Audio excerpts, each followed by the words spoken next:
Hey, this is Notser, and this is Untitled. This week, I want to talk about the bounty event that went on for North America this weekend.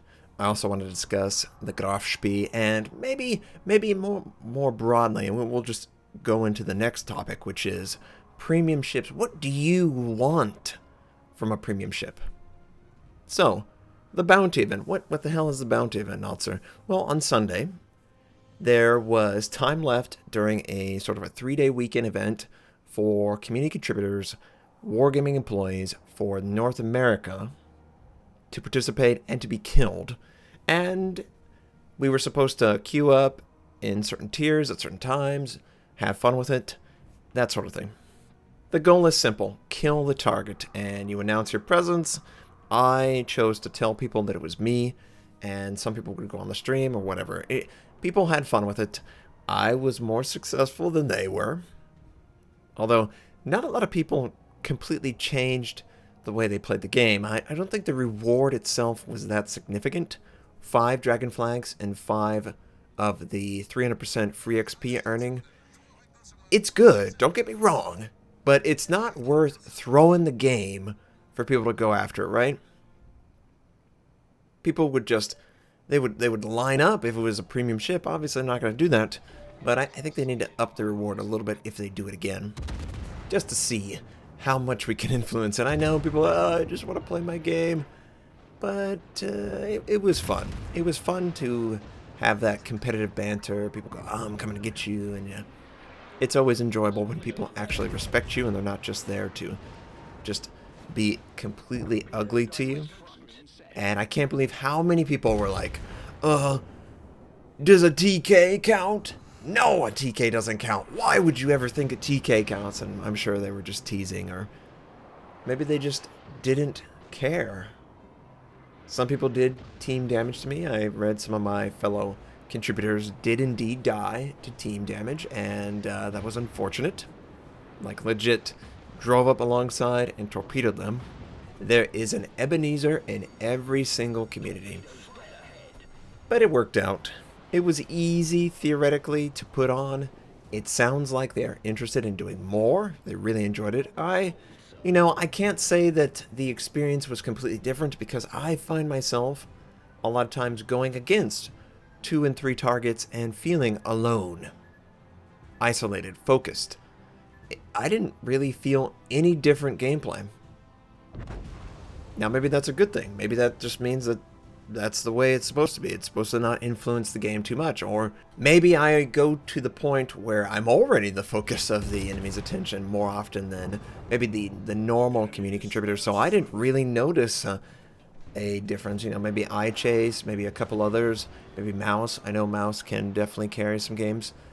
Maybe they are definitely having the same response. It was fun, but I didn't really feel like I was the center of attention, and that's probably a good thing. We have a big enough head as it is. It's I try to have fun with everyone. Everyone's been great. I really can't express how thankful I am that you enjoy my content. Each and every one of you make it completely unbelievable. I read your comments. I might not answer all of them. I'm trying to, but I definitely read all your comments, and it's just been extremely satisfying to go through this process of growing my YouTube channel, growing Twitch, and being successful. A lot of people think they can be successful, just like everything else, and you don't really know that you're actually cut out for it until you've put it into a whole process of working on the content, getting feedback, having a good understanding of what you need to do to be relevant and to continue making content. So it's been great. It has been great.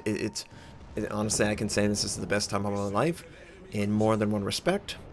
But yeah, I really appreciate it. Now we talked about the bounty event. It was a small part of it. I really would love to incorporate everyone into it. EU, Russia, Southeast Asia, but it's locked on the server. That's sort of the localized community managers trying to do that. Maybe if it's successful, they'll do it. I don't know. It's not a new thing. They've done it in tanks before. It's just pretty new for World of Warships. So the NDA was lifted for the Graf Spee on Friday. I had 2 videos prepared, a lot of damage in the games, and I gave my thoughts. I gave my fair thoughts of the ship. It's a tier 6. It's not going to be better than a tier 8. I hope it isn't. That's not really fair, is it?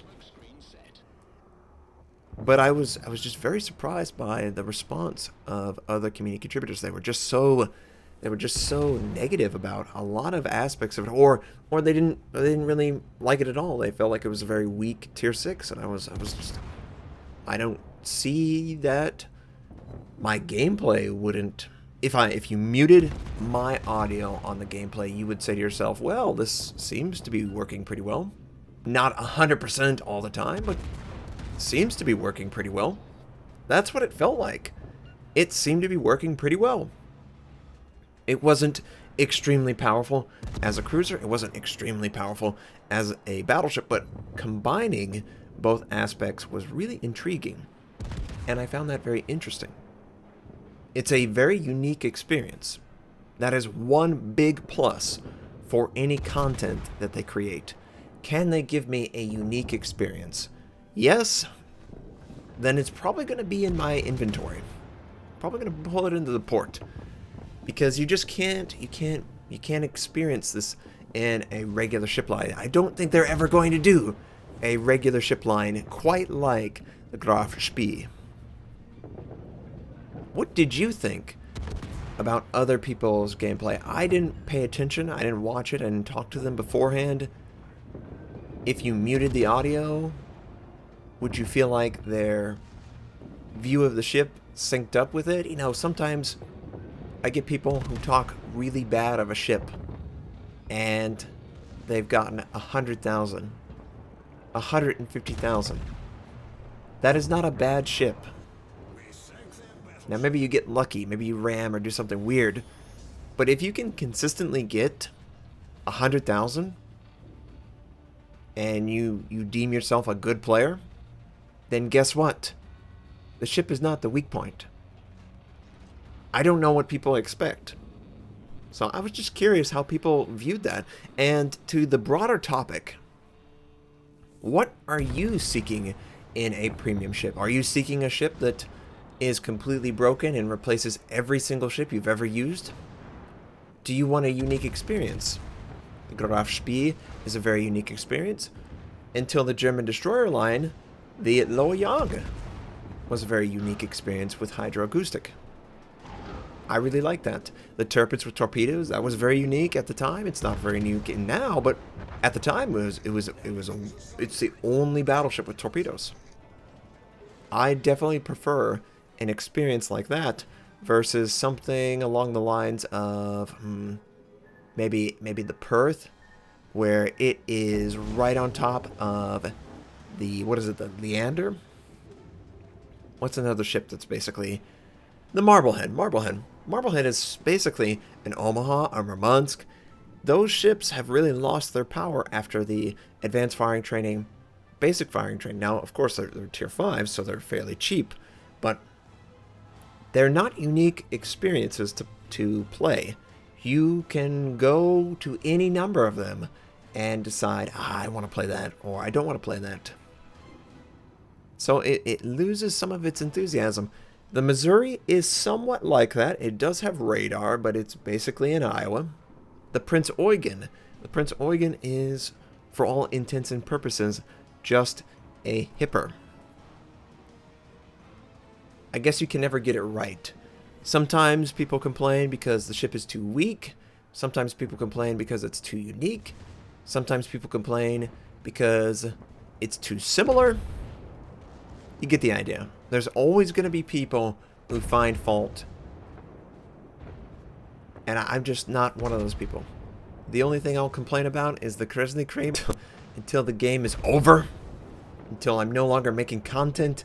That was such a piece of crap that they introduced. I have no idea why they signed off on it. We don't need so many Soviet ships. Like, come on, guys. Come on. It's an interesting topic, because you're going to start seeing ships in the game that maybe they're just a premium version of the regular ship. Maybe they add one thing to it. This power creep is real, though, too, in my opinion. If you look at a ship, let's say, what was a really early on ship? Well, the Atlanta. Before radar was added to the Atlanta, trying to compare the Atlanta to something like the Atago, which was really supposed to be the same sort of design. They both came in at the same time. I think they were the first premiums that you could buy in the inventory in the tech tree. And the Atago has basically been really, really, really good since they gave it heal. And I don't, if I remember correctly, they didn't have heal at the time when it was introduced, but I mean, it's night and day. You know, the Atlanta does have successful games, don't get me wrong, but it takes a much more skilled commander, both in-game and out-of-game, to be successful. To have the impact on the game that you're really seeking. And then they added radar. Probably because they felt like the Flint was overpowered compared to it. And I would agree. Going without radar and you just had defensive fire or hydroacoustic in, you're going to be laughing at yourself like, guys, why do you get smoke and all this stuff too? I really feel like there is a significant power creep coming in with regards to consumables. It feels like when they add consumables on, especially to like a new branch, I think the best example are the Germans. The Germans basically get a free ability in the form of hydroacoustic for their battleships and, of course, the destroyers. Now that we pretty much know that's what they're doing. I can talk freely about that because they revealed it in the preview. They don't really give up anything for that, right? The German battleships just get it on top. They don't give up heal. They don't give up anything else because you didn't get anything else. They've got their aircraft as well. They just straight up have hydroacoustic. I'm very curious where this is going to go. What is the next best thing? Is there going to be a battleship line with radar? A fully dedicated battleship line with radar? I don't know. I don't know. I would hope that Wargaming try a little bit harder to limit how much other classes can do. Hydroacoustic is intriguing on a battleship. It is starting to give you the ability to deal with destroyers that you couldn't normally deal with. So we'll see. We'll see what happens. As far as premiums go, I prefer unique experiences, some historical value, and not completely overpowered. That's my trifecta. If they can hit a feeling where I can be successful and I can fail, then it feels like the perfect premium to me. It's not completely replacing. I think like the Atago is probably a little too powerful when you compare it to all the other tier 8 cruisers. It just does too much too well. It's the go-to, that and the Kutuzov in ranked play for cruisers. Now, you can't say that about battleships. Battleships, they definitely have done a better job of keeping them pretty fair in their power level. But cruisers, they lack some compared to the premium. And we'll see what happens, right? 2017 is right around the corner. We all know they're going to be tweaking numbers here and there. It's just within the nature of a free-to-play game. That's just what you're supposed to do. I'm really excited where this game could head. It is on such a great foundation compared to other wargaming products. I feel like the commander skills are so far superior, and they're making them even better. They really get it with the commander skills. The classes, they have good identification, although they are sort of melding together a little bit. I don't want dedicated lines like the Graf Spee, but I do like the token premium that they wanted to introduce. It feels great. I can't complain. It's a really fun game. I enjoy making the content a lot, but I really enjoy your enthusiasm. It feels good. I really do feel better than when I was playing that smoky meta passive play. It doesn't really feel like that's as predominant right now, and I'm all on board that. Aggression, huge changes in power with torpedo systems and concealment, radar, objective play. I'm really in a happy place. So I kind of went everywhere. The bounty event was fun, get more people involved, more servers. It was just really enjoyable for me. I hope that it was enjoyable for the NA guys that got to participate and go after the corgis.